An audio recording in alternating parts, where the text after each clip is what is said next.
Hey yo, coucou les gars, de retour pour une nouvelle vidéo. C'est encore moi, Eddie Kodjan, le Daichi de toutes les procédures pour pouvoir étudier à l'étranger. Alors, cette vidéo-là, ça va concerner les nouveaux, les débutants, ceux qui connaissent maintenant Campus France, qui viennent de découvrir Campus France et qui ne savent pas trop vers où s'orienter.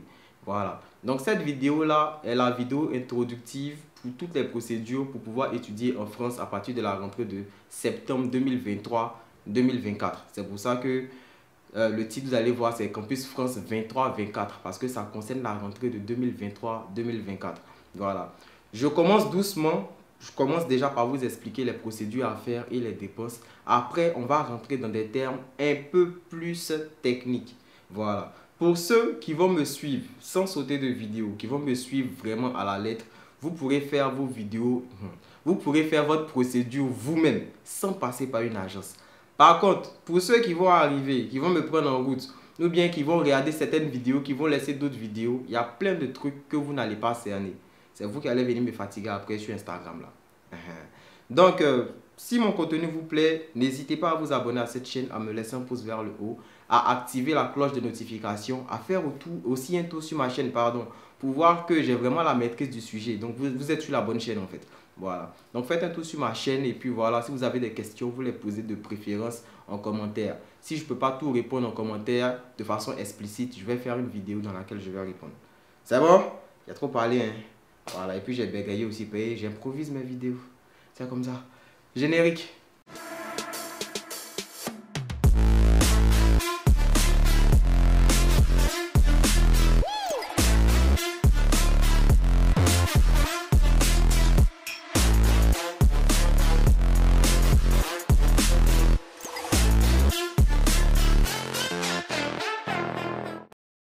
De retour. Alors, pour entrer directement dans le vif du sujet, ce que vous devez savoir, c'est que Campus France n'est pas une bourse.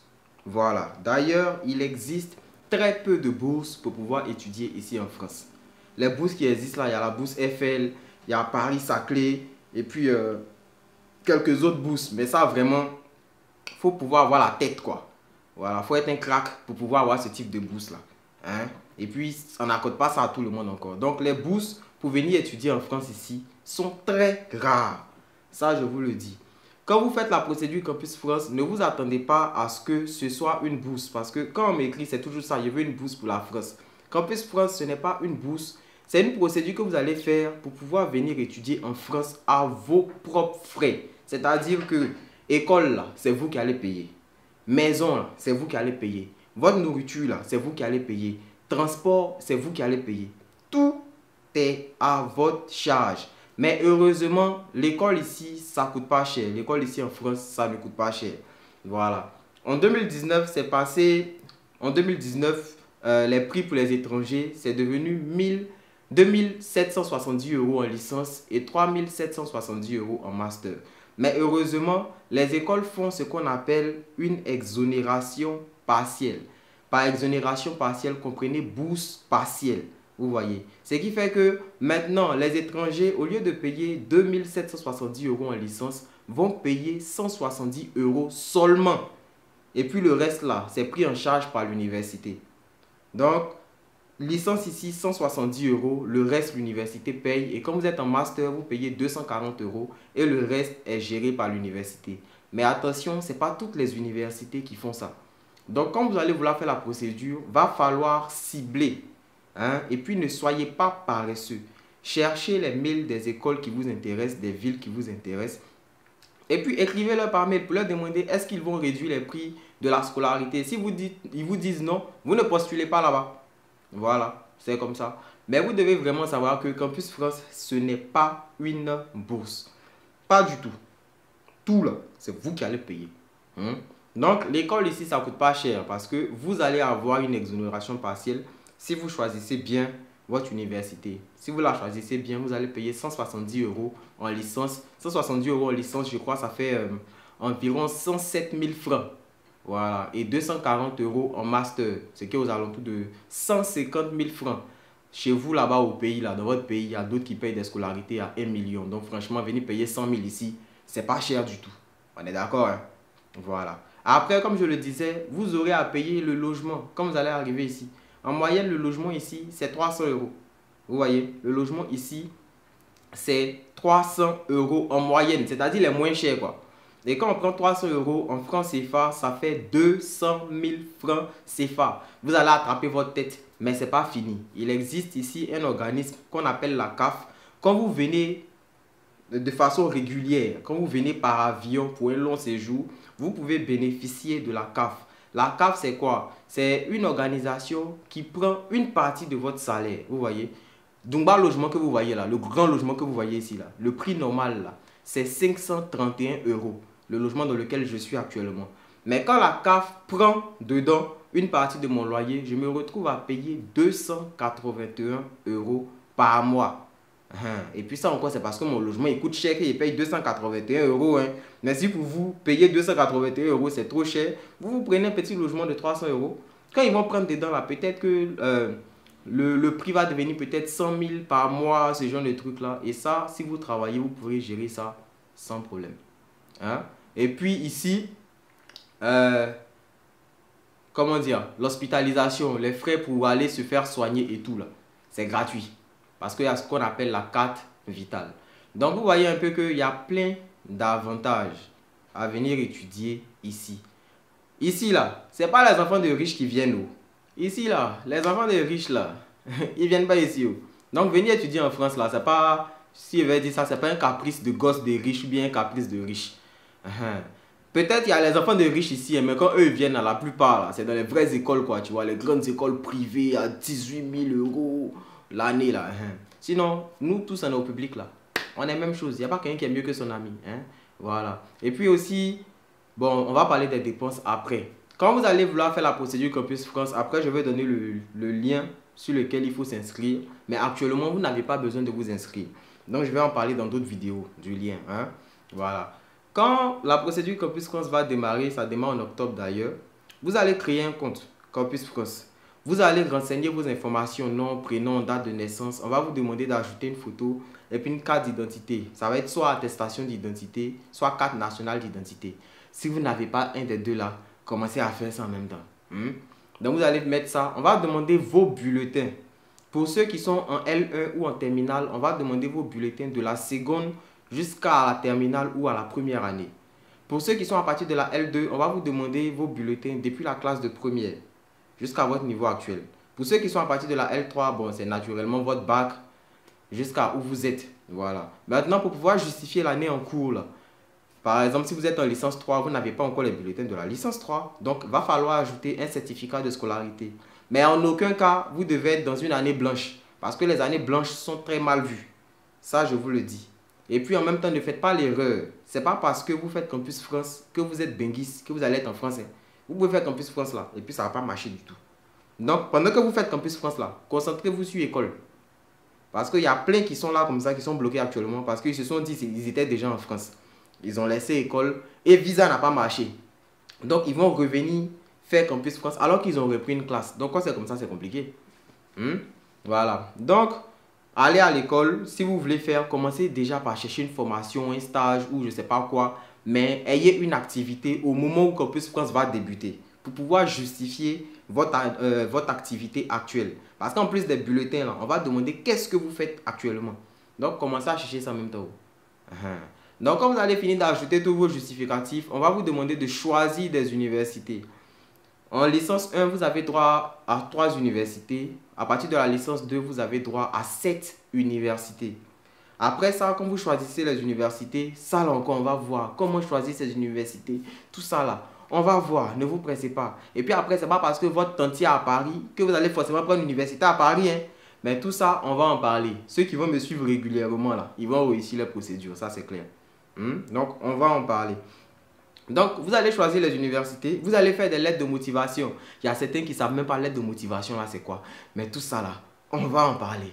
Vous allez faire un entretien Campus France. C'est là, on voit si vous allez déjà avoir le visa ou pas. Parce que si vous avez raté le visa, il est fini. Donc, déjà, encore, vous devez être abonné pour bien suivre. Parce que ça aussi, on va en parler. J'ai dit, je suis l'ange. Je vous mets sur le chemin. OK?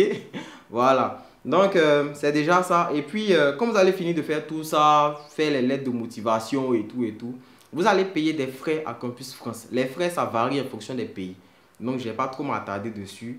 Mais ça peut être aux alentours de 70 000, peut-être 105 euros ou 110 euros en fonction des pays.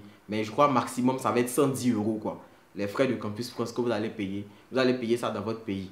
Et là où les dépenses vont vraiment commencer, c'est à partir du visa. Parce que là, vous devez louer un logement en avance. Et j'ai parlé de la CAF tout à l'heure. Lorsque vous commencez à louer votre logement, quand vous êtes au pays, là, vous n'avez pas encore droit à la CAF. Hein. Donc, vous allez payer caution, vous allez payer loyer. Donc, il a dit le loyer minimum, là, c'est 300 euros. Donc, caution, là, 300 euros, loyer, 300 euros. Ça vous fait 600 euros. Plus frais de Campus France que vous avez déjà payé, là, 105 euros, 110 euros, là. Vous êtes carrément à environ 700 euros par là. Hein? Après ça, si vous avez eu la chance d'avoir le visa, il y a billet d'avion. Billet d'avion, là, c'est à partir des 500 euros comme ça. Donc, vous allez être à environ 1200 ou 1300 euros en termes de dépenses. Et quand j'ai parlé du logement, j'ai dit vous allez payer la caution et le loyer. Ça, c'est pour ceux qui ont des parents ici en France qui peuvent donner leur papier. Sinon, ceux qui n'ont pas de parents ici en France, là, ça va être un peu compliqué parce que, bon, c'est plus compliqué maintenant parce que j'ai un partenaire qui vous permettra d'avoir des logements, même si vous n'avez personne en France. Mais c'est juste que les frais de logement vont revenir un peu plus cher. Donc, pour ceux qui n'ont personne ici en France, vous là, mettez dans votre tête qu'en termes de dépenses, c'est minimum 1500 euros que vous allez dépenser jusqu'à la fin de la procédure. Ça, c'est le grand minimum pour ceux qui n'ont personne ici en France. Pour ceux qui ont des parents ici en France qui vont les garder chez eux à la maison et tout, vous allez dépenser moins. Et comme après, toute la charité bien ordonnée commence par soi-même, c'est la pause publicitaire. J'ai mon agence également qui pourra accompagner ceux qui veulent se faire accompagner. Je ferai l'effort d'être le plus explicite dans mes vidéos pour que vous puissiez faire vous-même. Mais pour ceux qui veulent se donner plus de chance, pour que moi-même je fasse leur procédure à leur place, il y a mon agence qui est là.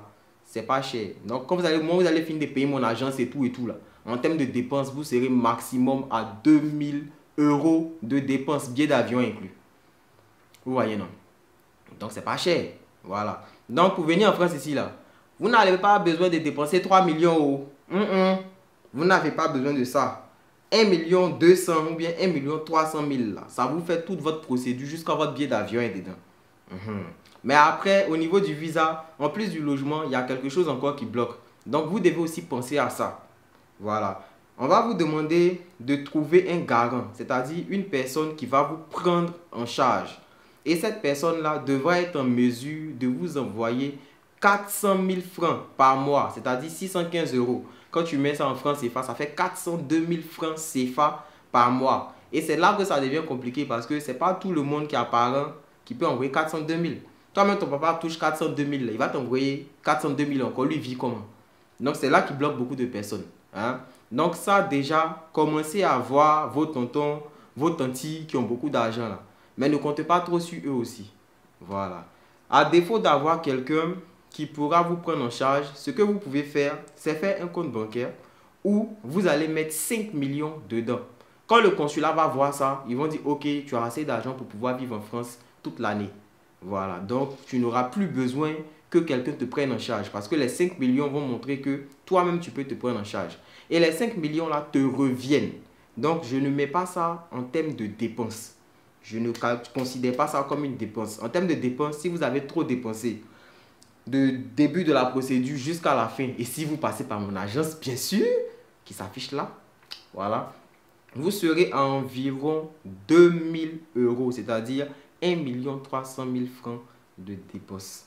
C'est pas énorme. Pour ceux qui vont trouver ça énorme, laissez-moi vous dire que même quand vous quittez votre ville pour aller dans une autre ville, là, vous payez transport. Non? Voilà, donc vous ne pensez pas que vous allez arriver ici gratuitement, surtout que c'est un autre pays. Et puis, l'argent là, quand on n'a pas là, l'argent là, ça ne se prescrit pas à la pharmacie. Vous voyez, voilà. Quand vous êtes malade là, qu'est-ce que vous faites? Vous partez à l'hôpital, vous prenez des médicaments pour pouvoir guérir, non? Donc, quand il n'y a pas d'argent là, c'est pas magie. Le seul moyen pour avoir l'argent, c'est quoi? C'est travailler. Donc, si ça vous tient à cœur que vous n'avez pas d'argent, il n'y a pas autre moyen. Si vous n'avez pas, allez travailler. France là, ça ne va pas fuir. Si cette année, vous ne pouvez pas faire, l'année prochaine, vous pouvez faire. Mais préparez-vous côté argent. Parce que oui, lorsque vous allez arriver, la première année est très difficile. Ça, je vous le dis. La première année est très difficile en termes de finances. Parce que moi-même, là, ça m'a fatigué.